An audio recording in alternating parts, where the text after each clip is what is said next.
Camilo García es un refugiado en Suecia, exmiembro del Partido Comunista Colombiano, perseguido por quienes creía sus propios amigos.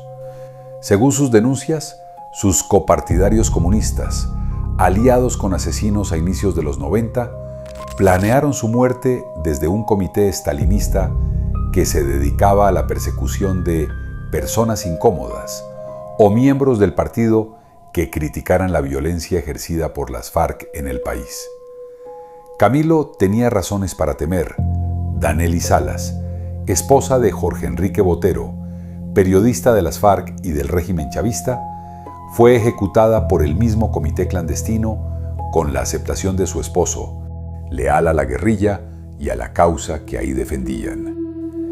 Ella se convirtió, en las palabras de Camilo García, en la mayor muestra de sevicia en la que operaba el infame comité, que cubrió su actuar presentándola como víctima del Estado. ¿Quiénes podrían estar dispuestos a cometer tan atroz crimen? ¿Cómo una persona puede acabar con la vida de sus familiares y amigos en nombre de una ideología?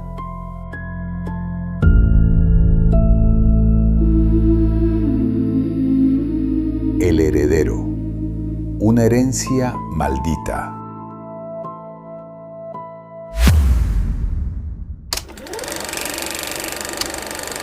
Era desde los años 60, cuando Manuel Cepeda y su esposa Yira Castro viajaban a Cuba para las reuniones del Partido Comunista Internacional.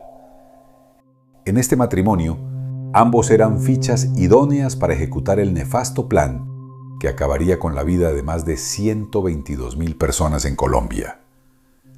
Desde su juventud en la ciudad de Popayán, Manuel había recurrido a las banderas revolucionarias como mecanismo para ocultar su incompetencia académica.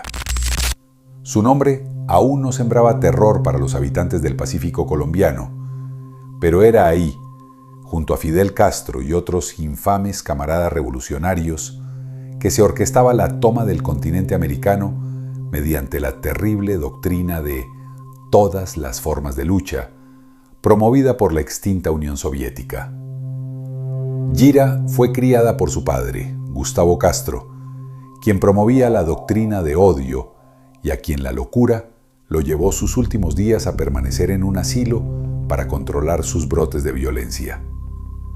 En su hogar, la doctrina comunista se seguía con devoción religiosa, y para ese momento, la Unión Soviética financiaba el adoctrinamiento internacional mediante células clandestinas con el fin de expandir su poder, por lo que su familia gozaría de prebendas, viajes y educación en el exterior, a cambio de organizar la toma cultural, educativa y armada del país, asegurando los intereses políticos del régimen soviético. De los jueces policías secretos, de los jueces sin rostro policías, de los testigos comprados y pagados, esa no es justicia y esa no me merece el más mínimo respeto. Porque es una justicia urdida por sectores del ejército, ultraderechistas, anticomunistas a morir. Y naturalmente que en esa justicia yo no creo. En el marco de la violación de derechos humanos. Tienen que renunciar a métodos que han utilizado para perseguir a sus contradictores. Tienen que desmontar sus propias estructuras que atentan contra la democracia, la parapolítica, la paraeconomía y los grupos paramilitares, por supuesto. Manuel y Yira criaron a sus hijos en abandono mientras se encargaban de la organización de guerrillas, una cortina política que protegería su operación clandestina y comités de sicariato, como aquellos que amenazaron a Camilo García. Ahí creció el heredero. Luego de que apenas a los 13 años hubiera vivido en la Checoslovaquia soviética, la Cuba castrista, e hiciera parte de las Juventudes Comunistas Colombianas, JUCO, fue enviado a Bulgaria, donde estudió filosofía en la Universidad de San Clemente de Ohrid, en Sofía. Como otros líderes comunistas, absorbió su doctrina férrea en instituciones ortodoxas marxistas-leninistas que desde Europa, y contextos que promueven la lucha armada política y la eliminación del enemigo a cualquier costo, dieron vida a los frentes armados, culturales y jurídicos para la toma del Estado democrático colombiano. al igual que Rodrigo Londoño Echeverry, alias Timochenko, quien estudió medicina en la Universidad Patricio Lumumba en Moscú, alias Iván Márquez, su padrino político y gran amigo, quien estudió Derecho en la Unión Soviética y hoy delinque protegido por el chavismo desde Venezuela. Jairo González Mora, alias Byron Yepes, que se formó en Ingeniería Electrónica en la Escuela Superior Técnica de Brno, en Checoslovaquia. Jacobo Arenas, el gran ideólogo de las FARC, que pasó por la Escuela Superior del Partido en Moscú, donde recibió formación política directa del Partido Comunista de la Unión Soviética. O que Manuel Vázquez Castaño, del ELN, quien absorbió el comunismo en Hungría y en Checoslovaquia. El heredero se convirtió en un individuo frío, carente de empatía, obsesionado con imponer su visión a cualquier precio y determinado a llevar a cabo un plan de dominancia global que trajo repercusiones nefastas en Colombia.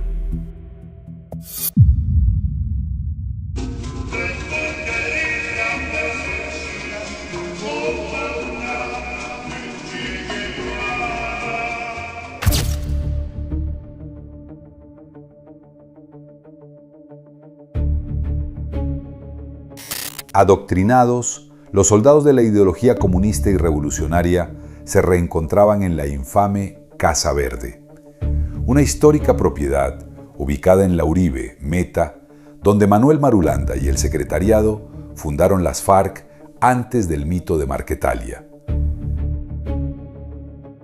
Ahí también llegaron personajes como Carlos Leder, quien brindaba con whisky junto a Jacobo Arenas mientras planeaban narcotráfico y asesinatos, las tomas guerrilleras a poblaciones desprotegidas, las extorsiones, los secuestros y las movidas de narcotráfico en la que todos participaban.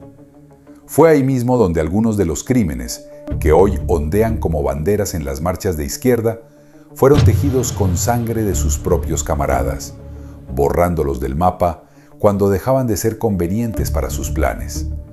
Pues no es coincidencia que solo los más leales miembros de las células comunistas y aquellos que comulgan con la violencia como medio hayan sobrevivido a las épocas de purga.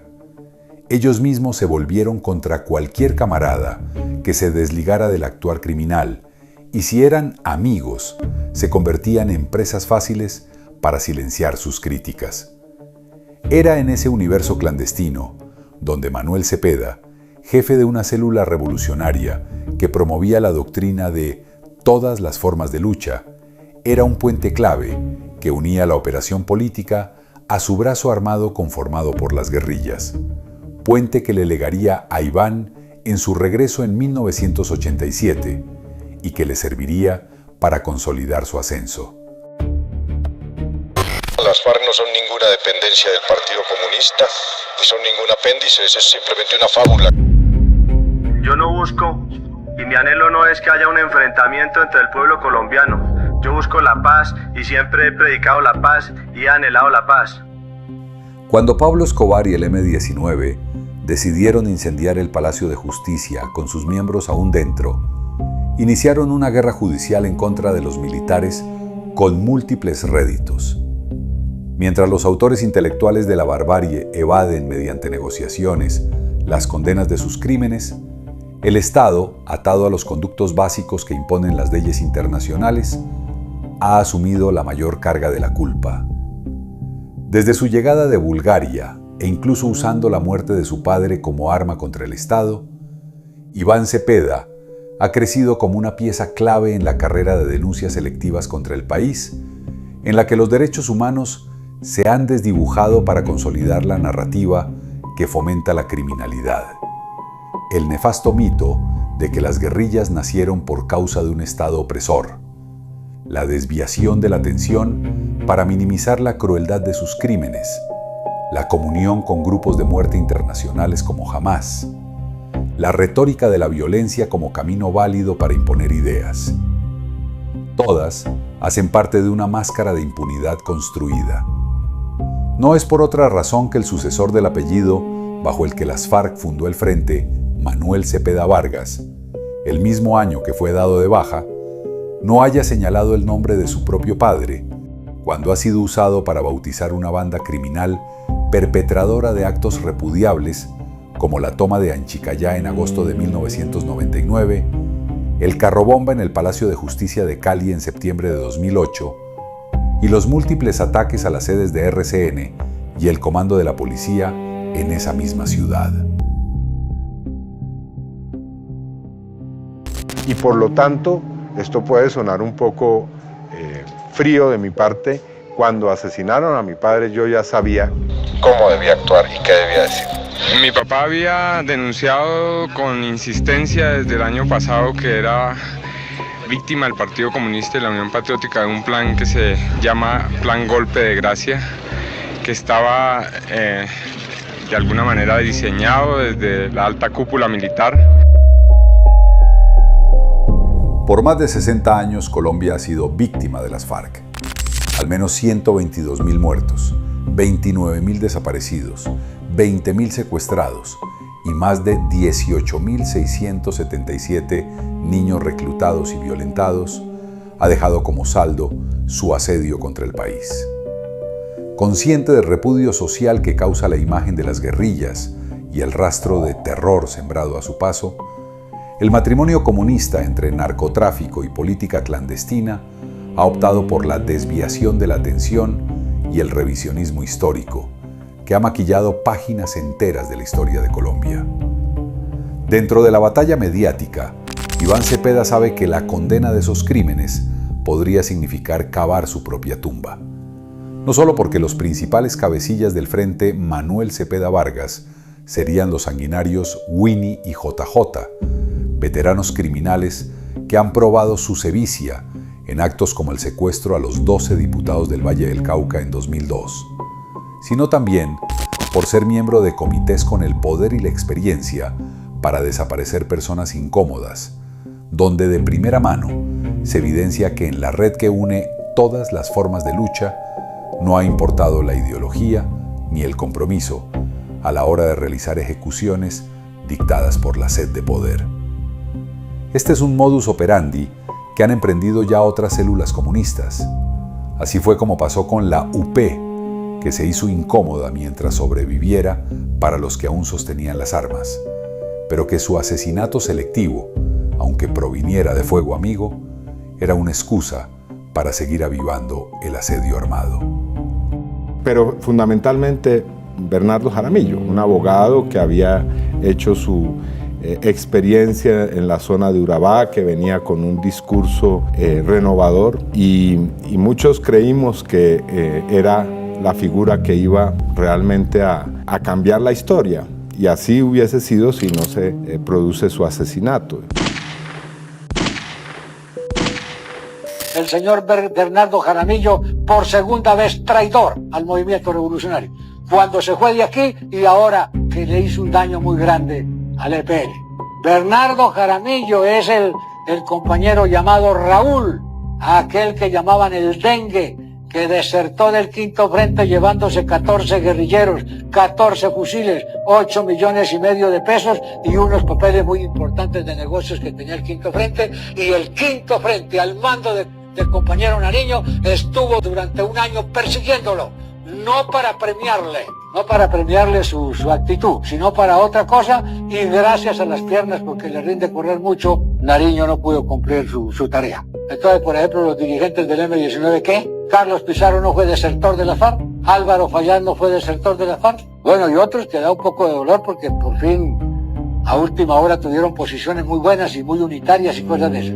Pero la mayoría de la dirigencia del M-19 fueron desertores de FARC.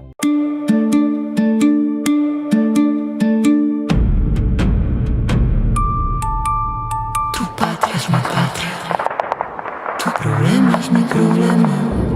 Gente, gente, tu bandera es mi bandera. Amarillo, azul, sangre azul. El pobre rojo, sangre que sangra, que sangra, que sangra, que sangra, que sangra, que sangra, que sangra.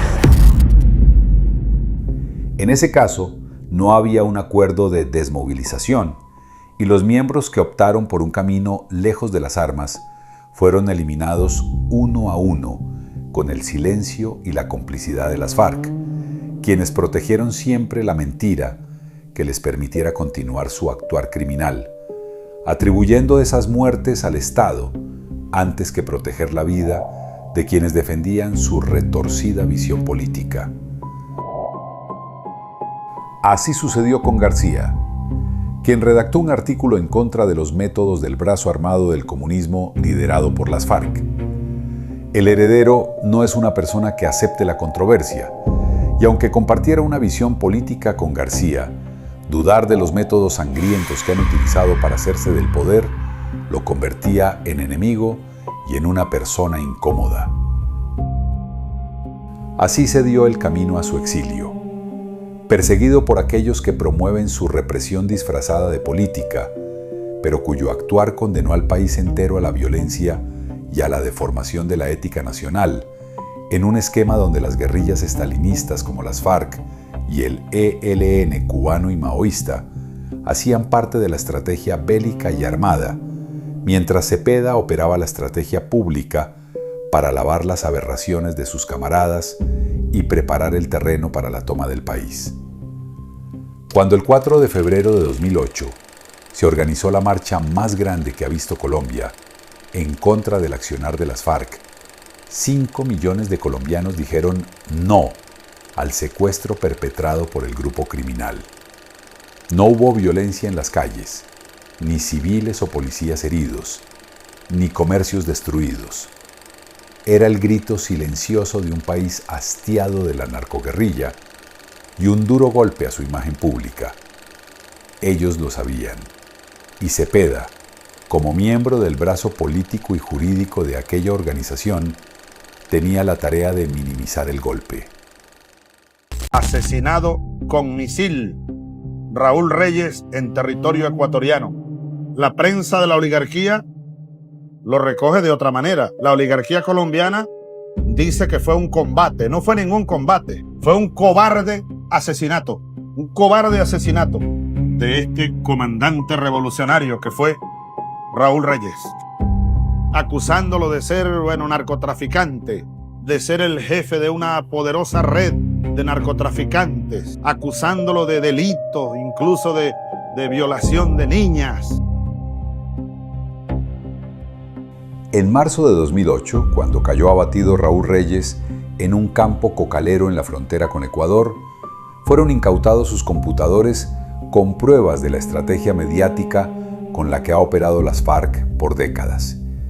En ellos aparecía el nombre de Iván Cepeda, junto al de múltiples políticos como Piedad Córdoba, Gloria Inés Ramírez y Wilson Borja, y de periodistas como Carlos Lozano, quienes sirvieron de brazo político y mediático de la narcoguerrilla. El mismo año en que Colombia se levantaba contra las FARC en las calles, la función de Cepeda, de acuerdo con la información avalada por la Interpol, consistía en organizar una segunda marcha que restara protagonismo a la que se manifestaba contra sus camaradas, con el objetivo de redirigir la atención hacia otros actores del conflicto. Esta es su jugada favorita en el manual. Para 2016, ese discurso terminaría por enmascarar con su falsa retórica las atrocidades cometidas por los asesinos con los que posó abrazado ante el país. Con engaños, quisieron borrarle a Colombia el recuerdo de Bojayá, de Mitú, de secuestrados que duraron décadas en la selva, de niños con infancia destruida portando fusiles y de cientos de otros crímenes atroces. La comisión de expertos de Interpol concluyó que la información de los equipos no fue modificada, alterada, adicionada o borrada. Así lo afirmó este jueves el secretario general de la Interpol, Organización Internacional de Policía Criminal, Ronald Kenneth Noble, en conferencia de prensa realizada en la Cancillería colombiana. Estoy actualmente en mi segundo periodo como secretario general de Interpol y durante mi periodo he visitado 116 países. Me he reunido con jefes de policía en todo el mundo, de manera que cuando digo que la gente de Colombia tiene razón de estar orgullosa de la manera en que su policía manejó la evidencia incautada del campamento FARC el 1 de marzo de 2008, mi declaración se basa en una experiencia significativa de prácticas policiales alrededor del mundo. Si los camaradas Marulanda y Jacobo tomaron la decisión política de organizar este ejército guerrillero, es porque hay causas que justifican la existencia de esta guerrilla. Mi padre y los miembros de la Unión Patriótica no eran unos emisarios civiles de la violencia, sino que precisamente eran los que luchaban por la paz. Hombres y mujeres que integramos este ejército, lo hacemos porque no tuvimos otra oportunidad, no porque seamos violentos. Somos los más pacíficos, los más humildes, los más sencillos, pero no nos han puesto cuidado. Quieren la paz de los arrodillados y esa no es con nosotros. Juan Manuel Santos, buscando un Nobel, pasó por encima de los casi 6,5 millones de votantes que se opusieron a un proceso de paz que debilitaba el Estado de Derecho y que negoció la ley y la Constitución para lavar un prontuario construido por décadas. En una mesa que reunía a 29 criminales, que juntos sumaban más de 1000 años de cárcel en delitos, el país vio con desconsuelo cómo se les otorgó una voz permanente en el Congreso.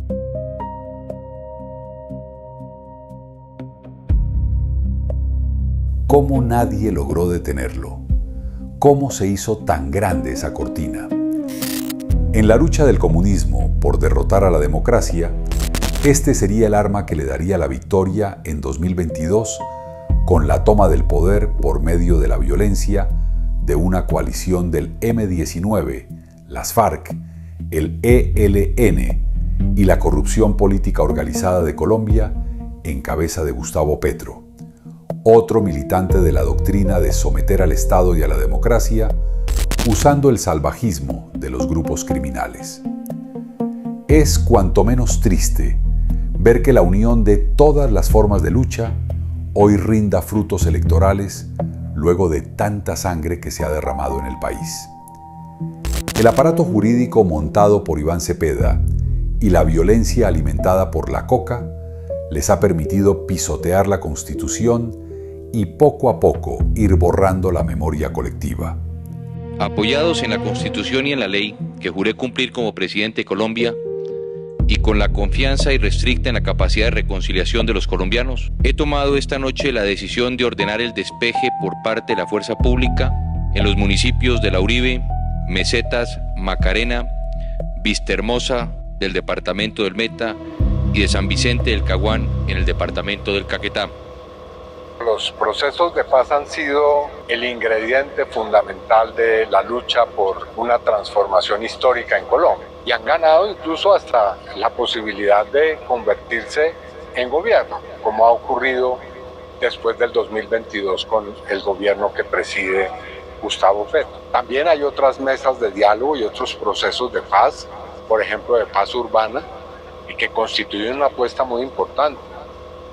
Hoy, los crímenes de ese aberrante matrimonio están siendo lavados y perfumados, sus prontuarios tachados y los libros de historia olvidados.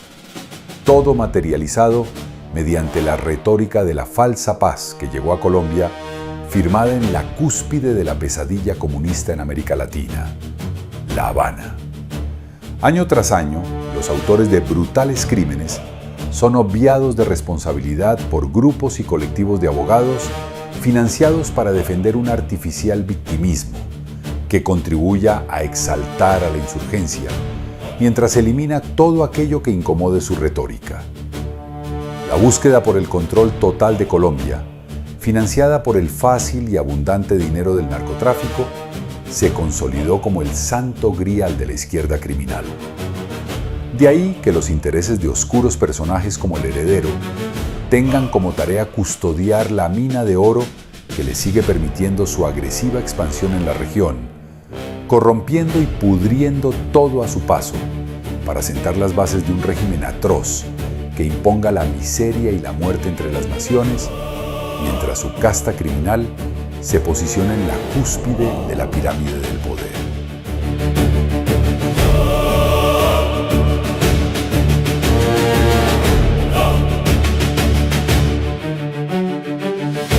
Sí, con los bandidos hay que dialogar, porque es la única manera de salir adelante en este país.